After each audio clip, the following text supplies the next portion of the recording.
ಎಲ್ರಿಗೂ ನಮಸ್ಕಾರ. ತುಂಬಾ ಜನ ಕಾತರದಿಂದ ಕಾಯ್ತಾ ಇರೋ ಕರ್ನಾಟಕ ದ್ವಿತೀಯ ಪಿಯುಸಿ ಪರೀಕ್ಷೆ 1ರ ಫಲಿತಾಂಶದ ಬಗ್ಗೆ ಮಾತಾಡೋಣ. ಅದನ್ನ ಹೇಗೆ ಸುಲಭವಾಗಿ ಯಾವುದೇ ಟೆನ್ಷನ್ ಇಲ್ಲದೆ ಚೆಕ್ ಮಾಡೋದು ಅಂತ ಈ ವಿವರಣೆಯಲ್ಲಿ ನೋಡೋಣ ಬನ್ನಿ. ಹೌದು, ಆ ಒಂದು ಕಾಯುವಿಕೆ, ಆ ಕುತೂಹಲ ಎಲ್ಲದಕ್ಕೂ ಈಗ ತೆರೆ ಬಿದ್ದಿದೆ. ಈಗ ರಿಸಲ್ಟ್ಸ್ ನೋಡೋ ಸರದಿ.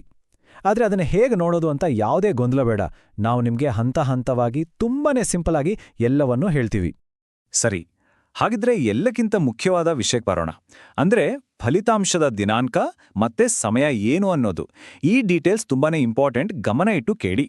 ಓಕೆ, ನೋಡಿ, ದ್ವಿತೀಯ ಪಿಯುಸಿ ಪರೀಕ್ಷೆ 1ರ ಫಲಿತಾಂಶಗಳು ಬರೋದು ಏಪ್ರಿಲ್ 9, 2026ರಂದು. ಸಮಯ ಸರಿಯಾಗಿ ಮಧ್ಯಾಹ್ನ 3 ಗಂಟೆಗೆ. ಅಷ್ಟೇ ಅಲ್ಲ, ಅದೇ ದಿನ ಅದೇ ಸಮಯಕ್ಕೆ ನಿಮ್ಮ ಡಿಜಿಟಲ್ ಅಂಕಪಟ್ಟಿ ಕೂಡ ಸಿಗುತ್ತೆ. ಸೊ ಎರಡೂ ಒಂದೇ ಟೈಮ್ಗೆ ಲಭ್ಯ ಆಗತ್ತೆ. ಹಾಗಿದ್ರೆ ಫಲಿತಾಂಶವನ್ನು ಚೆಕ್ ಮಾಡೋಕ್ಕೆ ಯಾವೆಲ್ಲ ದಾರಿಗಳಿವೆ? ಒಂದಲ್ಲ, ಎರಡಲ್ಲ, ಹಲವಾರು ಸುಲಭವಾದ ವಿಧಾನಗಳಿವೆ. ನಿಮಗೆ ಯಾವ್ದು ಅನುಕೂಲ ಅನ್ಸುತ್ತೋ ಅದನ್ನ ಆಯ್ಕೆ ಮಾಡ್ಕೊಳ್ಬೋದು. ಮೊದಲನೇ ಆಯ್ಕೆ ಆನ್ಲೈನ್. krresults.nic.in ಅನ್ನೋ ವೆಬ್ಸೈಟ್ಗೆ ಹೋಗಿ, ಅಥವಾ ಕರ್ನಾಟಕ ಒನ್ ಮೊಬೈಲ್ ಆ್ಯಪ್ ಇದ್ರೆ ಅದರಲ್ಲೂ ಚೆಕ್ ಮಾಡ್ಬೋದು. ಎರಡನೇ ಆಯ್ಕೆ ಇನ್ನೂ ಸುಲಭ. ರಿಜಿಸ್ಟರ್ ಮಾಡಿರೋ ಮೊಬೈಲ್ ನಂಬರ್ಗೆ ನೇರವಾಗಿ ವಾಟ್ಸ್ಆ್ಯಪ್ ಅಥವಾ SMS ಮೂಲಕನೇ ರಿಸಲ್ಟ್ಸ್ ಬರುತ್ತೆ. ಇನ್ನು ಮೂರನೇ ವಿಧಾನ, ಮಧ್ಯಾಹ್ನ 3 ಗಂಟೆಗೆ ಸರಿಯಾಗಿ ಎಲ್ಲಾ ಕಾಲೇಜುಗಳಿಗೂ ಫಲಿತಾಂಶದ ಶೀಟ್ ಕಳಿಸ್ತಾರೋ ಅಲ್ಲಿ ಹೋಗಿಯೂ ತಿಳ್ಕೋಬೋದು. ಈ ವರ್ಷದಿಂದ ಒಂದು ಹೊಸ, ತುಂಬಾನೇ ಮುಖ್ಯವಾದ ಬದಲಾವಣೆ ತಂದಿದ್ದಾರೆ. ಅದೇನಪ್ಪ ಅಂದ್ರೆ ಡಿಜಿಟಲ್ ಅಂಕಪಟ್ಟಿ. ಹೌದು, ಇದುವರೆಗೂ ಫಿಸಿಕಲ್ ಕಾಪಿ ಸಿಕ್ತಿತ್ತು, ಆದರೆ ಈಗ ಎಲ್ಲವೂ ಡಿಜಿಟಲ್. ಇದು ನಿಜಕ್ಕೂ ಒಂದು ಸ್ವಾಗತಾರ್ಹ ಬದಲಾವಣೆ. ಫಲಿತಾಂಶ ನೋಡಿದ ಮೇಲೆ ಮುಂದಿನ ಪ್ರಶ್ನೆ, ನಮ್ಮ ಅಧಿಕೃತ ಅಂಕಪಟ್ಟಿಯ ಕಥೆ ಏನು? ಅದು ಹೇಗೆ ಸಿಗುತ್ತೆ ಅಲ್ವಾ?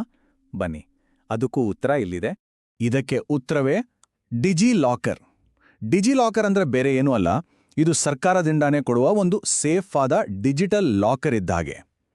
ನಿಮ್ಮ ಆಧಾರ್ ಕಾರ್ಡ್, ಡ್ರೈವಿಂಗ್ ಲೈಸೆನ್ಸ್ ತರಾನೇ ಈಗ ನಿಮ್ಮ ದ್ವಿತೀಯ ಪಿಯುಸಿ ಅಂಕಪಟ್ಟಿ ಕೂಡ ಇಲ್ಲೇ ಸುರಕ್ಷಿತವಾಗಿ, ಅಧಿಕೃತವಾಗಿ ಸಿಗುತ್ತೆ.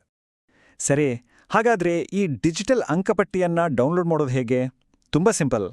ಮೊದಲು www.digilocker.gov.in ವೆಬ್ಸೈಟ್ಗೆ ಹೋಗಿ. ಆಮೇಲೆ ನಿಮಗೆ ಈಗಾಗಲೇ ಖಾತೆ ಇದ್ರೆ ಲಾಗಿನ್ ಮಾಡಿ, ಇಲ್ಲಾಂದ್ರೆ ಹೊಸದಾಗಿ ಒಂದನ್ನು ಕ್ರಿಯೇಟ್ ಮಾಡಿ. ಕೊನೆಗೆ ಅಲ್ಲಿ ನಿಮ್ಮ ಅಧಿಕೃತ ಅಂಕಪಟ್ಟಿ ಕಾಣಿಸುತ್ತೆ, ಅದನ್ನ ಡೌನ್ಲೋಡ್ ಮಾಡ್ಕೊಂಡ್ರೆ ಆಯ್ತು, ಅಷ್ಟೇ. ಓಕೆ, ಇಷ್ಟೊತ್ತು ಹೇಳಿದ್ದೆಲ್ಲವನ್ನ ಒಂದ್ಸಲ ಕ್ವಿಕ್ ಆಗಿ ನೆನಪು ಮಾಡ್ಕೊಳ್ಳೋಣ. ಫಲಿತಾಂಶದ ದಿನದಂದು ಗಮನದಲ್ಲಿಟ್ಕೋಬೇಕಾದ ಕೆಲವು ಮುಖ್ಯ ಅಂಶಗಳ ಒಂದು ಸಣ್ಣ ಲಿಸ್ಟ್ ಇದು. ಮೊದಲನೆಯದಾಗಿ, ಸಮಯ ಮರಿಬೇಡಿ. ಏಪ್ರಿಲ್ 9 ಮಧ್ಯಾಹ್ನ 3 ಗಂಟೆ. ಮುಖ್ಯ ವೆಬ್ಸೈಟ್ krresults.nic.in. ನಿಮ್ಮ ಫೋನ್ನಲ್ಲಿ ವಾಟ್ಸ್ಆ್ಯಪ್ ಅಥವಾ SMS ಚೆಕ್ ಮಾಡಿ. ಅಧಿಕೃತ ಅಂಕಪಟ್ಟಿಗಾಗಿ ಡಿಜಿಲಾಕರ್, ಅದರ ವೆಬ್ಸೈಟ್ digilocker.gov.in. ಒಂದು ವೇಳೆ ಇದೇನಾದ್ರೂ ವರ್ಕ್ ಆಗಿಲ್ಲ ಅಂದ್ರೆ ನೆನ್ಪಿರ್ಲಿ, ನಿಮ್ಮ ಕಾಲೇಜಿನಲ್ಲೂ ಫಲಿತಾಂಶ ಸಿಗುತ್ತೆ. ನೋಡಿ, ಫಲಿತಾಂಶ ಅನ್ನೋದು ಕೇವಲ ಒಂದು ಹಂತ ಅಷ್ಟೇ.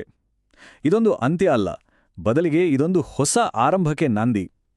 ಈಗ ಫಲಿತಾಂಶ ಕೈಯಲ್ಲಿದೆ. ಹಾಗಾದ್ರೆ ಮುಂದಿನ ಮಹತ್ವದ ಹೆಜ್ಜೆ ಯಾವುದು ಅಂತ ಯೋಚನೆ ಮಾಡೋ ಸಮಯ ಬಂದಿದೆ. ಎಲ್ಲರಿಗೂ ಆಲ್ ದಿ ಬೆಸ್ಟ್.